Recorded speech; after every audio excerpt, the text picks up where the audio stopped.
আমি তানভীর রেজা। আজকে আমরা দেখার চেষ্টা করব উত্তেজিত মৌলগুলোর ইলেকট্রন বিন্যাস। আমি জানি এটা নিয়ে অনেক বেশি তোমাদের প্যারা হয়।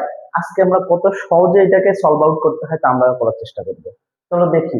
উত্তেজিত করতে গেলে দুইটা শর্ত। উত্তেজিত করতে গেলে কয়টা শর্ত?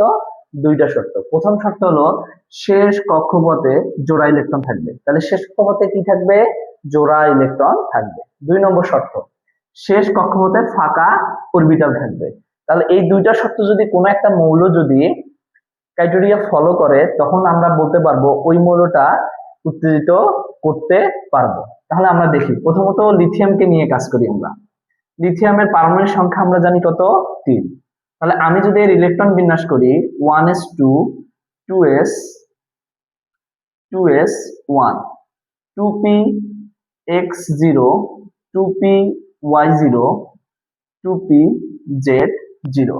তাহলে আমি যদি দেখি শেষ কক্ষপথে, এইটা হলো শেষ কক্ষপথ, শেষ কক্ষপথে আমি দেখতেছি এখানে কোনো জোড়া ইলেকট্রন নাই। তাহলে কোন একটা মৌলের যদি শেষ কক্ষপথে জোড়া ইলেকট্রন না থাকে, তাহলে প্রথম শর্ত অনুযায়ী সে উত্তেজিত হতে পারবে না। এবং সেকেন্ড থিং, আমি দেখতেছি শেষ কক্ষপথে ফাঁকা অরবিটাল আছে। ফাঁকা অরবিটাল থাকা সত্ত্বেও সে কি করতে পারে নাই? উত্তেজিত হতে পারেনি। তাহলে উত্তেজিত যদি না হতে পারে, তাহলে লিথিয়াম কি হতে পারে না? লিথিয়াম উত্তেজিত হতে পারে না, উত্তেজিত হতে পারে না। তাহলে স্বাভাবিক অবস্থায় তার যোজনী কত? যোজনী হলো 1। এর যোজনী কেন 1 হলো? আমরা জানি কোন একটা মৌলের শেষ কক্ষপথে বিজোড় ইলেকট্রন সংখ্যাকে তার যোজনী বলা হয়। তাহলে শেষ কক্ষপথ হলো 2s, এখানে একটা ইলেকট্রন আছে, তার জন্য তার যোজনী হলো 1। এবার আমি বেরিলিয়ামকে নিই। বেরিলিয়ামের হলো পারমাণবিক সংখ্যা হলো 4। তাহলে আমি লিখতে পারবো 1s2 2s2 2px0 2py0 2pz0। তাহলে আমি যদি এখানে দেখি শেষ কক্ষপথে জোড়া ইলেকট্রন আছে, তাহলে শেষ কক্ষপথে জোড়া ইলেকট্রন থাকবে। এবং সেকেন্ড থিং, শেষ কক্ষপথে ফাঁকা অরবিটাল থাকবে, ফাঁকা অরবিটাল আছে। তাহলে দুইটা শর্ত এখানে মানছে। আর দুইটা শর্ত যদি এখানে ক্রাইটেরিয়া ফলো করে, তখন আমরা বলতে পারবো এই মৌলটাকে উত্তেজিত করা যাবে। তাহলে আমি যদি বেরিলিয়ামকে উত্তেজিত করি, উত্তেজিত করলে বেরিলিয়ামকে আমি পাবো হলো 1s2 2s1 2px1 2py0 2pz0।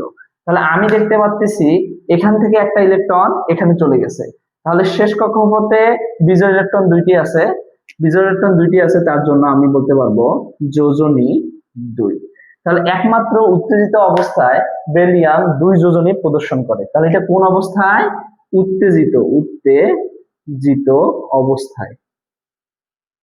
তাহলে উত্তেজিত অবস্থায় সে 2 যোজনী প্রদর্শন করতেছে।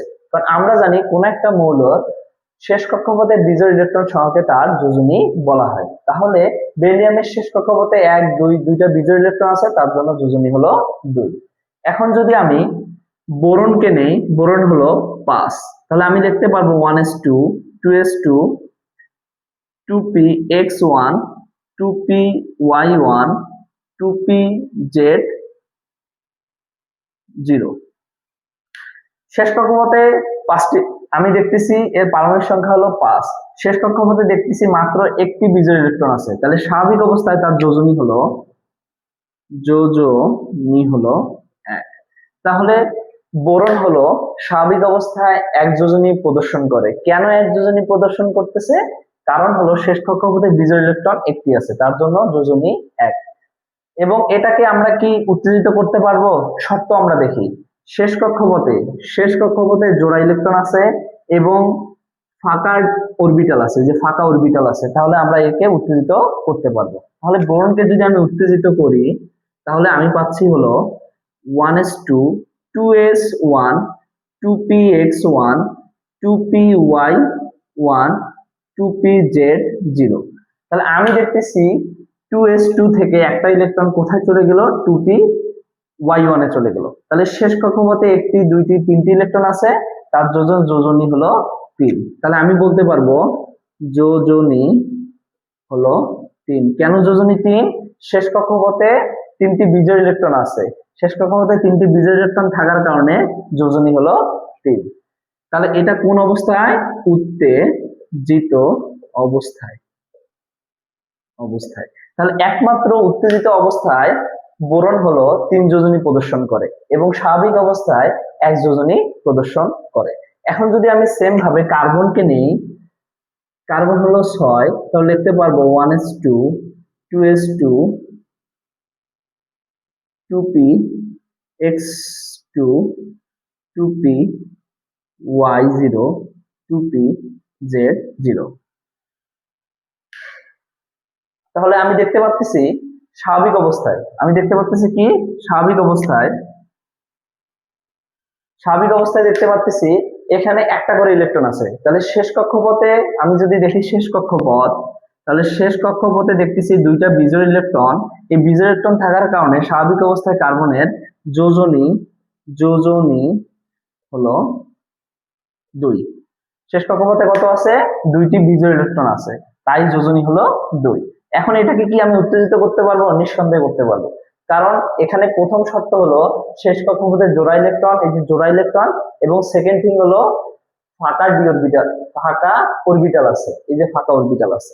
তাহলে যদি ফাঁকা অরবিটাল থাকে তাহলে আমি লিখতে পারবো 1s2 2s1 2px1 2py1 2pz1। তাহলে আমি দেখতে পাচ্ছি শেষ কক্ষপথে 4টি বিজোড় ইলেকট্রন আছে, 1 2 3 4টি, তার জন্য যোজনী হলো 4, যোজনী 4। তাহলে উত্তেজিত অবস্থায় কার্বন 4 যোজনী প্রদর্শন করে। আমি আরেকবার রিক্যাপ করে দিচ্ছি। দেখো লিথিয়ামের শেষ কক্ষপথে 1টি ইলেকট্রন আছে, তার জন্য তার যোজনী হলো 1। তাহলে সে উত্তেজিত কেন হবে না? কারণ শেষ কক্ষপথে জোড়া ইলেকট্রন নাই, শুধু কি আছে? ফাঁকা অরবিটাল আছে। 2 নম্বর থিং বেরিলিয়ামে আমরা যে ইলেকট্রন বিন্যাস করি, তাহলে দেখতেছি বেরিলিয়াম স্বাভাবিক অবস্থায় তার যোজনী কত? স্বাভাবিক অবস্থায় যোজনী হলো 0। এবং যখন আমরা তাকে উত্তেজিত করতেছি, কেন উত্তেজিত করতে পারতেছি? কারণ শেষ কক্ষপথে কি আছে? জোড়া ইলেকট্রন আছে এবং আমরা দেখতে পাচ্ছি ফাঁকা অরবিটাল আছে। তাহলে শেষ কক্ষপথে জোড়া ইলেকট্রন থাকার কারণে এই ইলেকট্রনটা এখানে চলে গেছে। তাহলে 1 2 দুইটা বিজোড় ইলেকট্রন আছে, তার জন্য যোজনী 2। সেম ভাবে বোরনের আমরা দেখতেছি একটা মাত্র বিজোড় ইলেকট্রন আছে শেষ কক্ষপথে, তাই তার যোজনী হলো 1। তাহলে স্বাভাবিক অবস্থায় বোরনের যোজনী হলো 1। সেম ভাবে একে আমরা কি উত্তেজিত করতে পারবো? নিঃসন্দেহে উত্তেজিত করতে পারবো। কারণ কি? আমরা দেখতেছি শেষ কক্ষপথ কোনটি? এই কক্ষপথে জোড়া ইলেকট্রন আছে এবং ফাঁকা অরবিটাল আছে। তাহলে শেষ কক্ষপথ জোড়া ইলেকট্রন থাকার কারণে ইলেকট্রনটা কোথায় চলে গেছে? পরের অরবিটালে চলে গেছে। তাহলে 1 2 3টা, তাহলে 3টা কি আছে? বিজোড় ইলেকট্রন, তার জন্য এর যোজনী হলো 3। সেম ভাবে কার্বনের ক্ষেত্রে কি হয়েছে? আমি যদি কার্বনের ইলেকট্রন বিন্যাস করি, তাহলে শেষ কক্ষপথে 2টা বিজোড় ইলেকট্রন, তার জন্য যোজনী 2। এটাকে কি উত্তেজিত করা যাবে? নিঃসন্দেহে করা যাবে। কারণ কি? এখানে কি আছে? শেষ কক্ষপথে জোড়া ইলেকট্রন আছে এবং সেকেন্ড থিং হলো ফাঁকা অরবিটাল আছে, এই যে ফাঁকা অরবিটাল আছে, তার জন্য ওই ইলেকট্রনটা কোথায় চলে গেছে? এই ফাঁকা অরবিটালে চলে গেছে। তাহলে আমি শেষ কক্ষপথে দেখতে পাচ্ছি 1 2 3 4টা যেহেতু বিজোড় ইলেকট্রন আছে, তার জন্য যোজনী 4। আই হোপ তোমরা বিষয়টা বুঝতে পারছো। এবার আমরা নাইট্রোজেনের ইলেকট্রন বিন্যাস করি। নাইট্রোজেন কি উত্তেজিত মৌল হতে পারবে? আমরা নাইট্রোজেনের ইলেকট্রন যদি বিন্যাস করি n, যার হলো পারমাণবিক সংখ্যা হলো 7, যদি আমি করি তাহলে হচ্ছে 1s2 2s2 2p x1 2p y1 2p z1। তাহলে যদি আমি শেষ কক্ষপথে দেখি, শেষ কক্ষপথে হলো 1 2 3টি বিজোড় ইলেকট্রন থাকে। 3টি বিজোড় ইলেকট্রন থাকার কারণে নাইট্রোজেনের যোজনী হলো 3। কেন 3 হলো? শেষ কক্ষপথ কোনটি? শেষ কক্ষপথ হলো এইটি। এখানে 1টি 2টি 3টি ইলেকট্রন থাকার কারণে তার যোজনী 3। এখন দেখি আমরা নাইট্রোজেনকে উত্তেজিত করা যাবে। প্রথম শর্ত, শেষ কক্ষপথে জোড়া ইলেকট্রন, এই শেষ কক্ষপথে জোড়া ইলেকট্রন আছে। 2 নম্বর শর্ত, শেষ কক্ষপথে ফাঁকা অরবিটাল। এখানে কি শেষ কক্ষপথে ফাঁকা অরবিটাল আছে? না।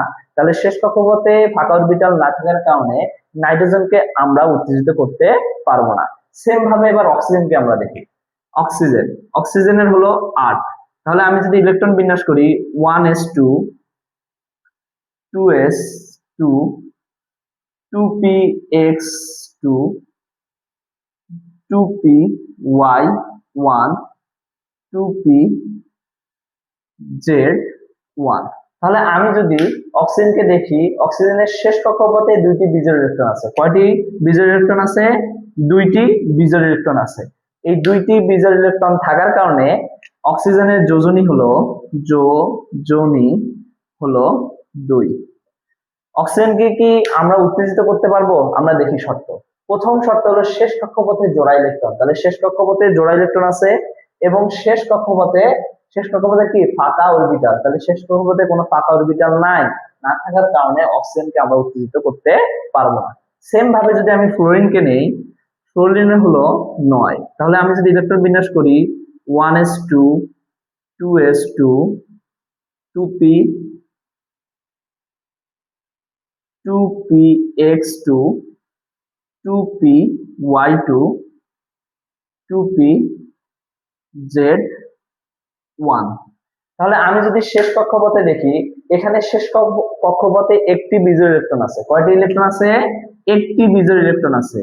একটি বিজোড় ইলেকট্রন থাকার কারণে যোজনী হলো 1। কেন যোজনী 1? আমরা যে শেষ কক্ষপথ দেখি, শেষ কক্ষপথে একটি বিজোড় ইলেকট্রন আছে। আমরা যোজনী কাকে বলতেছি? কোন একটা মৌলের শেষ কক্ষপথে বিজোড় ইলেকট্রন সংখ্যাকে তার যোজনী বলা হয়। তাহলে এটাকে কি আমি উত্তেজিত করতে পারবো? আমরা দেখি শর্ত। প্রথম শর্ত হলো শেষ কক্ষপথে জোড়া ইলেকট্রন। আমরা দেখতেছি শেষ কক্ষপথে জোড়া ইলেকট্রন আছে, এই শেষ কক্ষপথে জোড়া ইলেকট্রন আছে, কিন্তু আমাদের কি নাই? ফাঁকা অরবিটাল নাই। ফাঁকা অরবিটাল না থাকার কারণে তাকে উত্তেজিত করা যাবে না। আই হোপ তোমরা বিষয়টা। আমরা সিলিকনের ক্ষেত্রে দেখি, সিলিকন কি উত্তেজিত হতে পারবে? আমরা সিলিকনের ক্ষেত্রে দেখি। সিলিকনের আমি জানি সিলিকন হলো 14। তাহলে যদি ইলেকট্রন বিন্যাস করি 1s2 2s2 2p6 3s2 3px1 3py1 3pz0। তাহলে আমি যদি সিলিকনের শেষ কক্ষপথ দেখি, শেষ কক্ষপথ হলো এই কক্ষপথ। তাহলে শেষ কক্ষপথে আমি দেখতেছি দুইটি বিজোড় ইলেকট্রন আছে। শেষ কক্ষপথে দুইটি বিজোড় ইলেকট্রন থাকার কারণে তার যোজনী হলো 2। তাহলে এটা স্বাভাবিক অবস্থায় যোজনী কত? যোজনী হলো 2, কারণ শেষ কক্ষপথে দুইটি বিজোড় ইলেকট্রন আছে। বিজোড় ইলেকট্রন থাকার কারণে যোজনী হলো 2। একে কি উত্তেজিত করা যাবে? আমরা দেখি শর্ত। শেষ কক্ষপথে জোড়া ইলেকট্রন। তাহলে শেষ কক্ষপথে জোড়া ইলেকট্রন আছে। 2 নম্বর থিং, শেষ কক্ষপথে ফাঁকা অরবিটাল আছে। তাহলে শেষ কক্ষপথে ফাঁকা অরবিটাল আছে থাকার কারণে তাকে উত্তেজিত করা যাবে। তাহলে আমরা যদি উত্তেজিত করি সিলিকনকে, তাহলে বিষয়টা এরকম হচ্ছে না? 1s2 2s2 2p6 3s1 3px1 3py1 3pz1। আমরা দেখলাম এখানে দুইটা ইলেকট্রন ছিল, এই ইলেকট্রনটা এখানে চলে গেছে, চলে যাওয়ার পর 3pz1 হলো। তাহলে আমি যদি শেষ কক্ষপথ দেখি, এই শেষ কক্ষপথে কয়টি বিজোড় ইলেকট্রন আছে? একটি, দুইটি, তিনটি, চারটি বিজোড় ইলেকট্রন থাকার কারণে যোজনী হলো 4। আই হোপ তোমরা বুঝতে পারছো। তাহলে একমাত্র উত্তেজিত অবস্থায় সিলিকন 4 যোজনী প্রদর্শন করে। তাহলে এটা কোন অবস্থায়? উত্তেজিত অবস্থায়। উত্তেজিত অবস্থায় সিলিকন কি করতে পারে? 4 যোজনী প্রদর্শন করে। আই হোপ তোমরা বিষয়টা আমরা ফসফরাসের ক্ষেত্রে দেখি। ফসফরাস কি উত্তেজিত অবস্থায় থাকতে পারবে? আমরা দেখি ফসফরাস। তাহলে ফসফরাসের আমাদের পারমাণবিক সংখ্যা জানতে হবে। পারমাণবিক সংখ্যা হলো 15।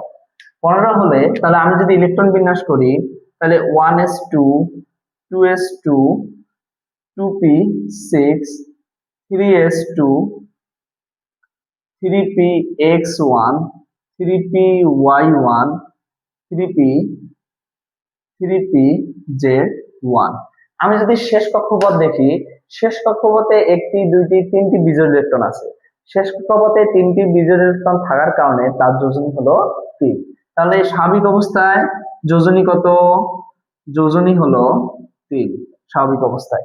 এখন ফসফরাসকে কি আমি উত্তেজিত করতে পারবো? আমি দেখি শর্ত।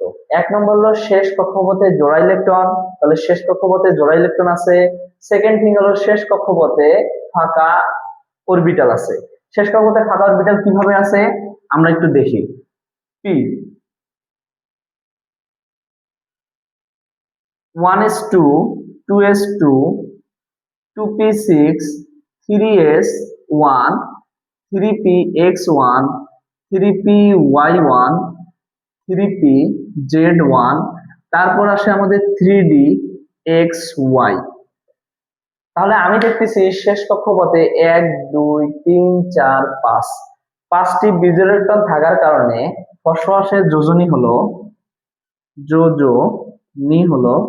3। এটা কোন অবস্থায়? উত্তেজিত অবস্থায়।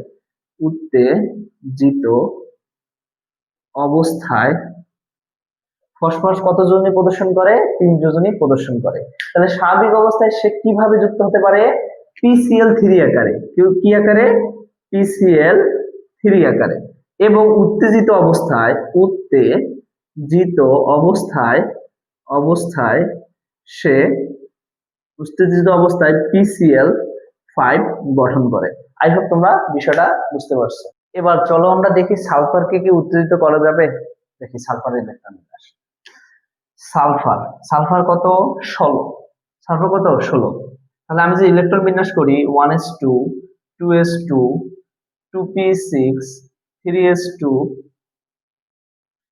3px2 3py1 3pz1 এবং 3dxy0 3dyz0 3dzx0। তাহলে যদি আমি ইলেকট্রন বিন্যাস করি তাহলে আমি দেখতেছি শেষ কক্ষপথে দুইটি বিজোড় ইলেকট্রন থাকার কারণে তার যোজনী হলো 2। তাহলে স্বাভাবিক অবস্থায় এটা হলো স্বাভাবিক অবস্থায় যোজনী কত? যোজনী হলো 2। এখন কি সালফারকে উত্তেজিত করা যাবে? উত্তেজিত করার শর্ত হলো দুইটি। একটা হলো শেষ কক্ষপথে জোড়া ইলেকট্রন, আমরা শেষ কক্ষপথে জোড়া ইলেকট্রন দেখতে পাচ্ছি। সেকেন্ড থিং, শেষ কক্ষপথে ফাঁকা অরবিটাল। এই যে শেষ কক্ষপথে ডি অরবিটাল ফাঁকা, তার জন্য আমি এটাকে উত্তেজিত করতে পারবো। তাহলে আমি যদি সালফারকে উত্তেজিত করি তাহলে কেমন হচ্ছে?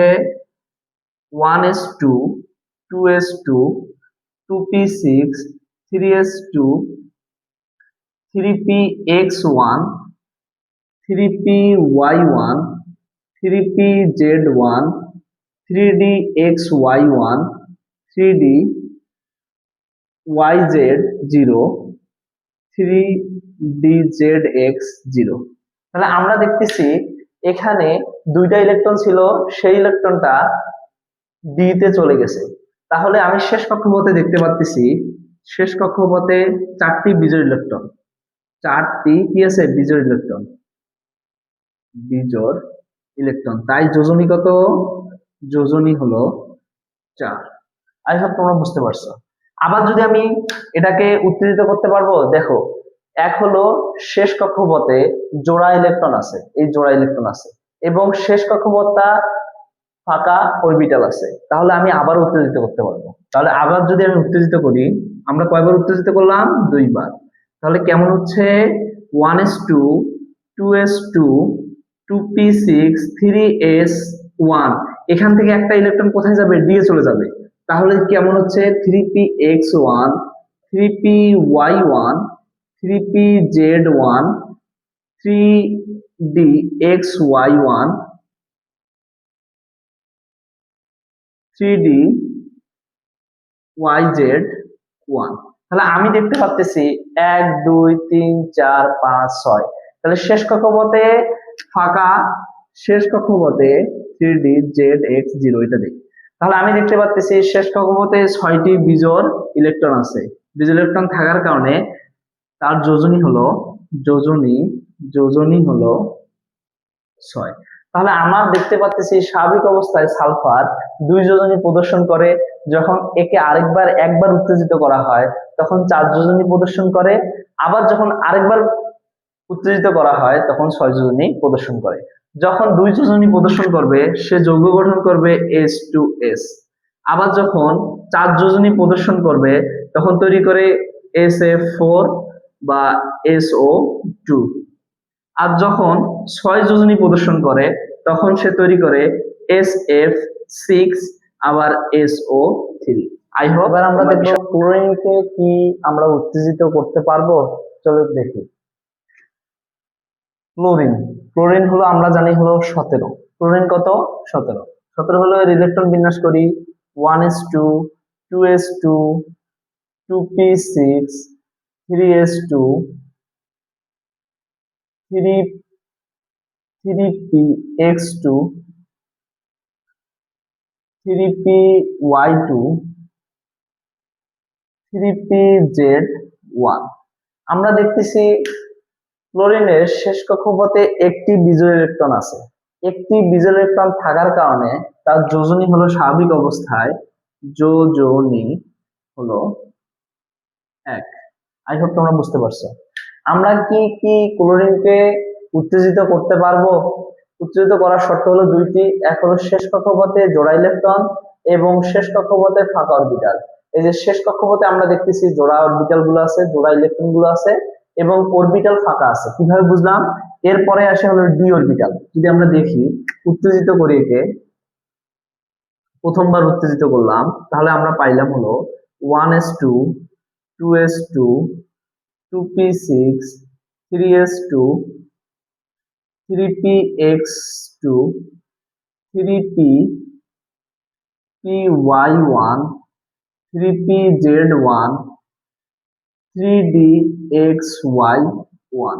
আমরা যখনই উত্তেজিত করছি এরপর আছে হলো 3dyz0 3dzx0 এরপর ডট ডট। তাহলে আমরা দেখতেছি এই ইলেকট্রনটা 3py1 এ যে ইলেকট্রন আছে ওই ইলেকট্রনটা 3d তে চলে গেছে, যাওয়ার কারণে শেষ কক্ষপথে আমরা দেখতেছি তিনটা বিজোড় ইলেকট্রন।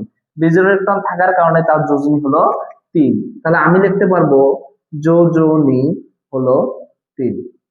তারপর আমরা যদি আরো কি উত্তেজিত করতে পারবো? নিঃসন্দেহে করতে পারবো। আমরা দেখি শেষ কক্ষপথে জোড়া ইলেকট্রন আছে এবং ডি অরবিটাল অসম্পূর্ণ আছে, তাহলে আমরা কি করতে পারবো? একে উত্তেজিত করতে পারবো।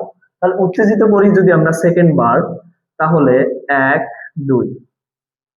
তাহলে আমরা পাচ্ছি হলো 1s2 2s2 আগের মতো 2p6 3s2 3px1। এখান থেকে একটা ইলেকট্রন কোথায় চলে যাবে? ডি এ চলে যাবে।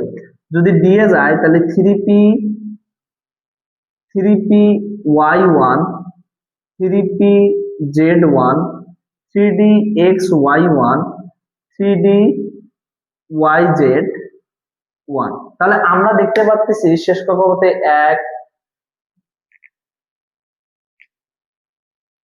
আমরা শেষ কক্ষপথে দেখতে পাচ্ছি 1 2 3 4 5টি বিজোড় ইলেকট্রন থাকার কারণে তার যোজনী হলো 5। যোজনী হলো 5।